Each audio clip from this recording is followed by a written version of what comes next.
Existem lugares na história que carregam uma fama quase lendária. Na vastidão fria da Baía de São Francisco, uma rocha de 12 hectares ergue-se sobre águas agitadas. Seu nome oficial era Penitenciária Federal de Alcatraz, mas para o público e para a imprensa da época, era conhecida simplesmente como a Rocha. Durante quase 30 anos, vendeu-se a ideia de que Alcatraz era uma prisão à prova de fugas. As correntes marítimas violentas, a água gelada da baía e a vigilância rigorosa transformavam a ilha em uma fortaleza estratégica. Ali, o governo federal confinava detentos considerados de alto risco ou propensos a escapar de outras prisões. Porém, na noite de 11 de junho de 1962, o sistema prisional de Alcatraz enfrentou o seu maior teste. 3 homens desapareceram de suas celas usando ferramentas improvisadas, capas de chuva velhas e um planejamento que durou meses. O que realmente aconteceu naquela noite tornou-se um dos maiores mistérios da história americana, cercado por fatos confirmados e também por muitos boatos. Se você aprecia histórias reais contadas com rigor histórico, sem exageros ou sensacionalismo, inscreva-se em nosso canal. Deixe o seu gostar neste vídeo e ative as notificações para acompanhar cada detalhe desta jornada. A sua companhia é fundamental para continuarmos resgatando a história como ela realmente aconteceu. O grupo principal dessa história era liderado por Frank Lee Morris.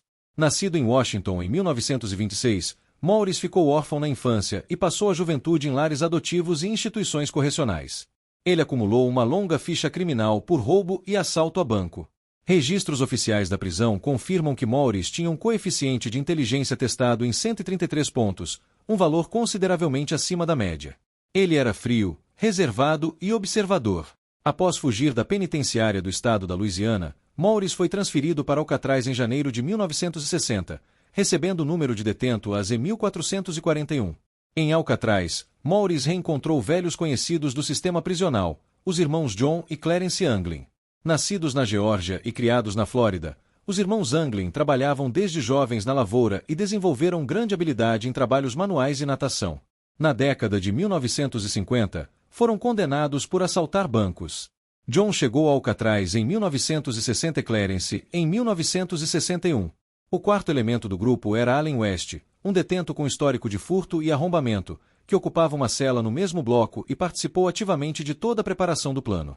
Ao contrário do que dizem alguns mitos populares, o plano de fuga não nasceu de um estalo genial de última hora, mas de uma análise fria da arquitetura do presídio. As celas de Alcatraz eram dispostas em blocos centralizados.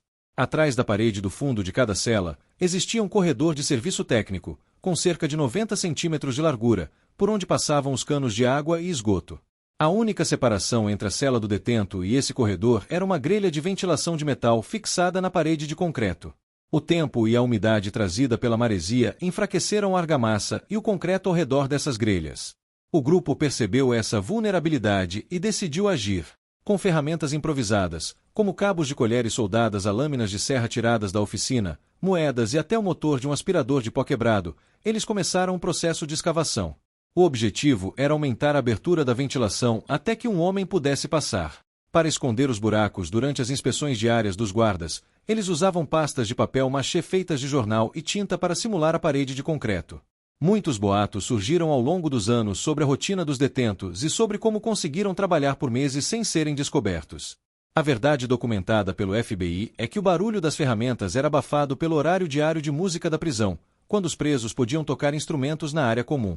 O trabalho nas paredes era apenas a primeira etapa de um plano muito maior. Eles precisavam sair do prédio principal, alcançar a praia e, o mais difícil de tudo, atravessar as águas congelantes da baía sem afundar. Durante meses, no silêncio de suas celas, Frank Morris, os irmãos Anglin e Allen West executaram um dos trabalhos de engenharia clandestina mais impressionantes do século XX. O grupo trabalhava no período da noite, aproveitando cada minuto entre as rondas dos guardas. A escavação ao redor da grelha de ventilação exigia uma paciência cirúrgica. Com cabos de colheres modificados, pedaços de ferro e lâminas de serra contrabandeadas da oficina de manutenção do presídio, eles desgastavam o concreto envelhecido pela maresia. Para acelerar o processo, chegaram a adaptar o pequeno motor elétrico de um aspirador de pó quebrado, transformando-o em uma furadeira improvisada. O barulho da broca contra a parede era disfarçado pelo som da sanfona e dos instrumentos tocados na hora de recreação musical dos detentos.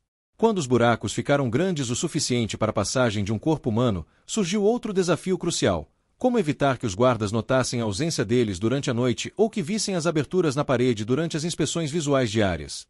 A solução foi uma mistura de criatividade artística e camuflagem. Para cobrir os buracos nas paredes, eles criaram falsas grelhas de ventilação usando pastas de papel machê, feitas com jornal velho, sabão e poeira de concreto. Pintadas com tintas conseguidas no setor de manutenção, as réplicas eram tão perfeitas que enganavam qualquer olhar rápido à luz das lâmpadas do corredor.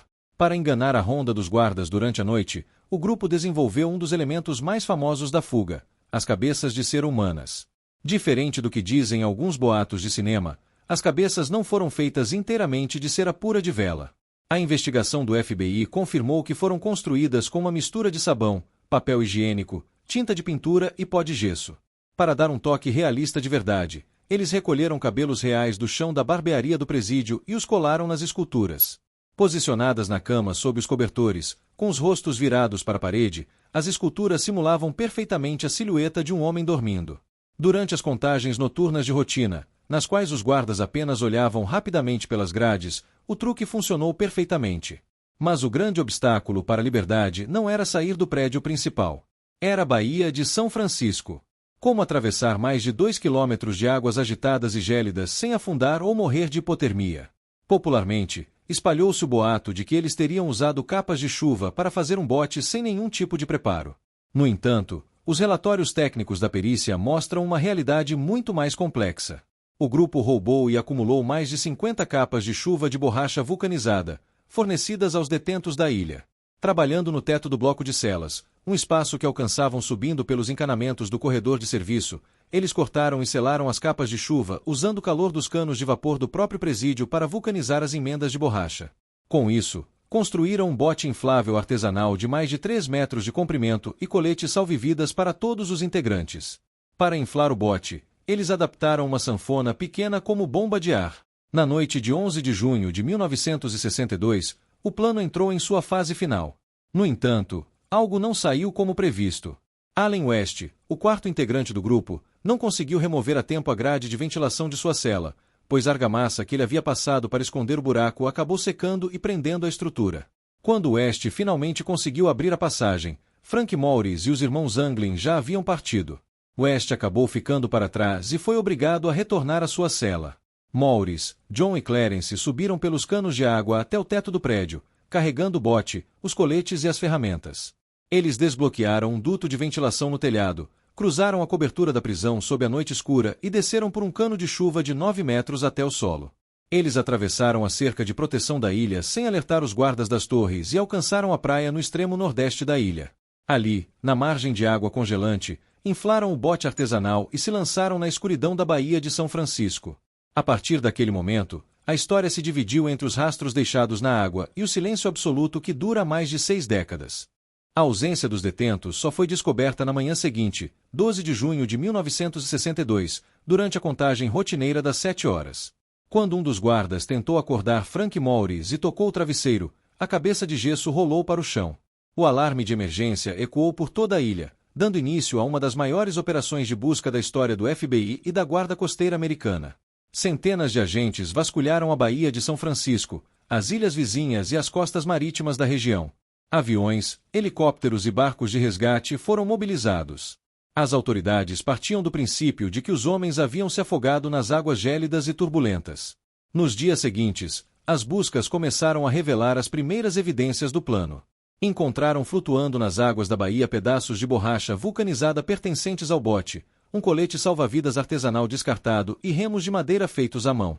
Uma carteira impermeabilizada contendo fotos e nomes de parentes dos irmãos Anglin também foi resgatada do mar. A teoria oficial apresentada pelo FBI na época foi de que o bote improvisado havia se rompido ou afundado durante a travessia devido às ondas fortes e à pressão. Segundo o relatório final do governo, sem coletes adequados e expostos à temperatura da água que ficava abaixo de 12 graus, os 3 homens teriam sofrido hipotermia e se afogado. Os corpos teriam sido levados pelas fortes correntes em direção ao Oceano Pacífico, o que explicaria o motivo de jamais terem sido encontrados. Entretanto, essa versão oficial nunca convenceu totalmente os historiadores e nem as famílias dos envolvidos, alimentando décadas de debates e boatos. Um dos boatos mais famosos afirmava que o FBI teria encontrado corpos na Baía e escondido as provas para não admitir a falha de segurança de Alcatraz. As investigações e os documentos liberados posteriormente revelaram que isso não é verdade. Nenhum corpo associado aos 3 fugitivos foi oficialmente identificado na região nos dias que se seguiram à fuga. Outro mito amplamente divulgado dizia que o grupo planejava desembarcar na Ilha dos Anjos para roubar um carro e roupas secas. De fato, a investigação confirmou que a Ilha dos Anjos era o destino provável da rota por causa das correntes marítimas daquela noite. Porém, nenhum roubo de veículo ou de roupas foi registrado na ilha ou nas cidades costeiras vizinhas nas 48 horas posteriores ao desaparecimento. Por outro lado, evidências mais recentes trouxeram novas dúvidas ao caso. Em 2013, uma carta enviada à polícia de São Francisco alegava ter sido escrita por John Anglin.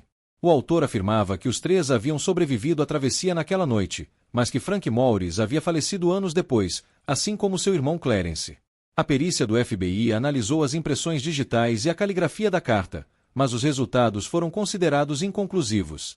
Anos mais tarde, sobrinhos dos irmãos Anglin apresentaram uma fotografia tirada no Brasil, no estado de Goiás, na década de 1970, que mostrava 2 homens parecidos com John e Clarence. Especialistas em reconhecimento facial analisaram a foto e afirmaram que era altamente provável que fossem os irmãos, embora a ciência não possa dar uma garantia de 100% de precisão com base em uma imagem antiga. O caso do FBI sobre a fuga de Alcatraz foi oficialmente encerrado em 1979, sem provas definitivas de vida ou de morte. O processo foi repassado ao serviço de U.S. Marshals, a Agência Federal de Captura de Fugitivos dos Estados Unidos, que mantém o caso aberto até hoje. Por lei, a investigação só será encerrada quando os envolvidos completarem 99 anos de idade ou se suas mortes forem comprovadas de forma irrefutável. Pouco menos de um ano após a fuga, em março de 1963, a Penitenciária Federal de Alcatraz foi desativada pelo governo americano. Os custos de manutenção da ilha eram excessivamente altos, e o sal do oceano destruía rapidamente as estruturas de concreto. A reputação da prisão de ser invencível havia sido abalada para sempre. Seja pela audácia da engenharia improvisada ou pelo mistério de seu destino nas águas frias da Bahia, a história de Frank Morris e dos irmãos Anglin continua viva no imaginário mundial. Eles desafiaram o sistema prisional mais rigoroso do mundo e desapareceram na névoa do tempo. Chegamos ao fim desta jornada pela verdadeira história de Alcatraz. Se você gosta de conteúdos detalhados, focados na verdade dos fatos e sem exageros fictícios, não se esqueça de se inscrever no canal. Deixe o seu comentário com a sua opinião. Você acredita que eles sobreviveram à travessia da Bahia ou que foram levados pelas correntes? O seu engajamento é muito importante para continuarmos produzindo resgates históricos como este. Muito obrigado pela sua companhia e até o próximo vídeo.